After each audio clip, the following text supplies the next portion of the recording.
Hello दोस्तों, क्या हाल है। तारीख आज 28 फरवरी, दिन ट्यूसडे, मंगलवार, हिंदी तिथि 9वीं। और आइए बात करते हैं आज के मुख्य समाचार में प्रदेश भर की तमाम बड़ी खबरों पर नजर डालते हैं।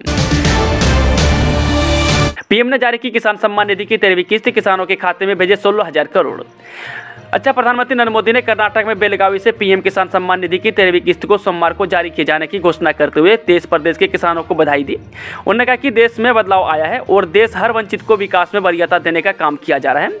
वहीं पीएम मोदी ने कहा कि पीएम किसान सम्मान निधि की एक और किस्त भेजी गई है। सिर्फ एक ही क्लिक में देश के करोड़ों किसानों के बैंक खाते में 16,000 करोड़ रुपये पहुंचे हैं।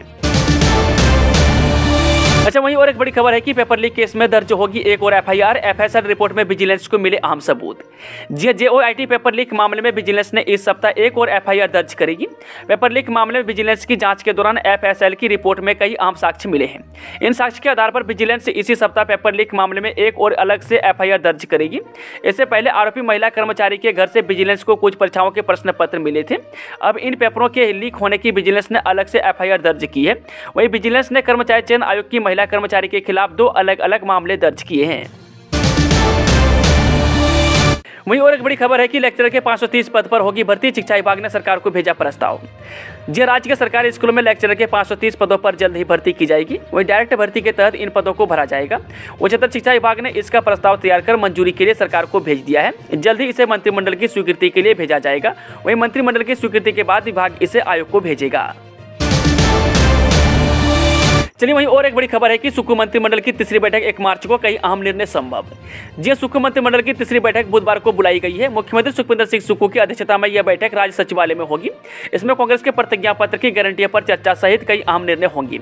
वहीं पुरानी पेंशन योजना के दिशा निर्देशों के बारे में भी इसमें चर्चा हो सकती है। इसके अलावा महिलाओं को 1,500 रुपये मासिक देने और 1 लाख युवाओं को 1 साल में रोजगार देने के मामले में भी निर्णय हो सकते हैं। वहीं आगामी बजट सत्र में पेश होने वाले विधेयकों के ड्राफ्ट पर भी चर्चा हो सकती है। वहीं बड़ी खबर है कि केंद्रीय मंत्री भूपेंद्र यादव से मिले सीएम सुक्खू, वन संबंधित मामलों को जल्द मंजूरी देने का आग्रह।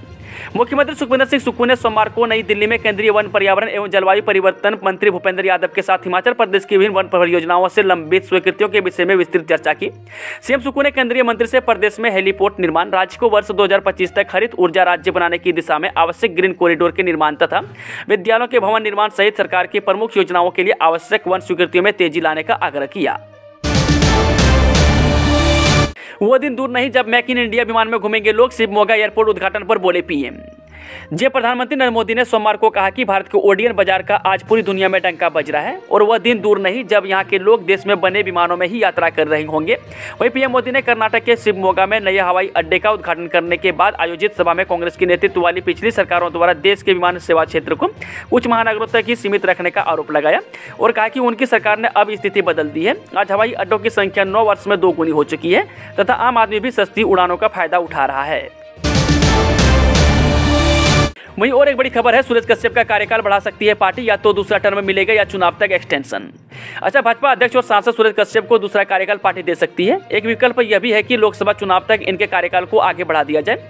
वहीं सूरज कश्यप भाजपा के सभी खेमों को साथ लेकर चलने में कामयाब रहे हैं। बेशक विधानसभा चुनाव में उन्हें मिशन रिपीट की कामयाबी नहीं मिली हो। यही वजह है कि आगामी लोकसभा चुनाव तक पार्टी ज्यादा बदलाव के पक्ष में नहीं है। हालांकि यदि उनका कार्यकाल बढ़ भी गया तो भी संगठन के स्तर पर बदलाव होना तय है। वहीं मंडल अध्यक्ष से लेकर जिला अध्यक्षों तक में बीजेपी बदलाव करेगी।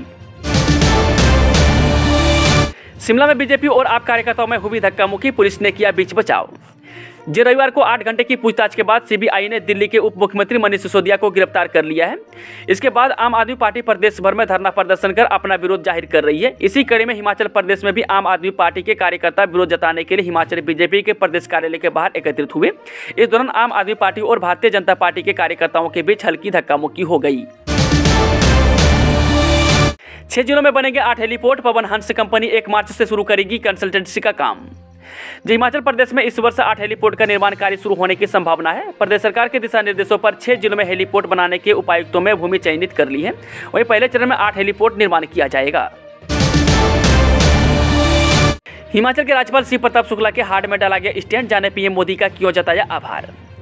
जी, हिमाचल प्रदेश के राज्यपाल शिव प्रताप शुक्ला के दिल की धमनी में ब्लॉकेज के चलते स्टेंट डालकर उनका इलाज किया गया।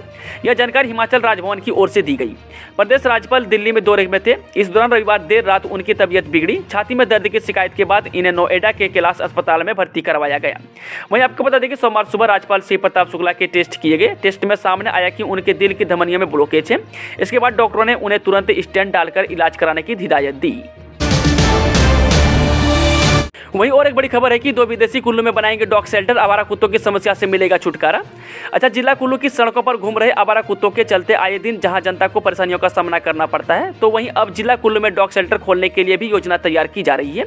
वहीं न्यूजीलैंड के रहने वाले सेंट्रा और रॉब पर इस दिशा में काम करेंगे और नगर परिषद के साथ में मिलकर शेल्टर स्थापित करने की योजना भी तैयार की जाएगी। वहीं सोमवार को न्यूजीलैंड के रहने वाले सेंट्रा और रॉब ने अपने दोस्तों और सेवानिवृत्त अधिकारी फूला के साथ मिलकर ढालपुर में डीसी कुल्लू आशुतोष गर्ग के साथ मुलाकात की और इस योजना को लेकर उनसे चर्चा की।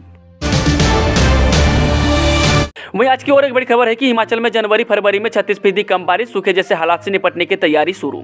अच्छा, हिमाचल प्रदेश में जनवरी और फरवरी में सामान्य से 36% कम बारिश होने से सूखे जैसे हालात बन गए हैं।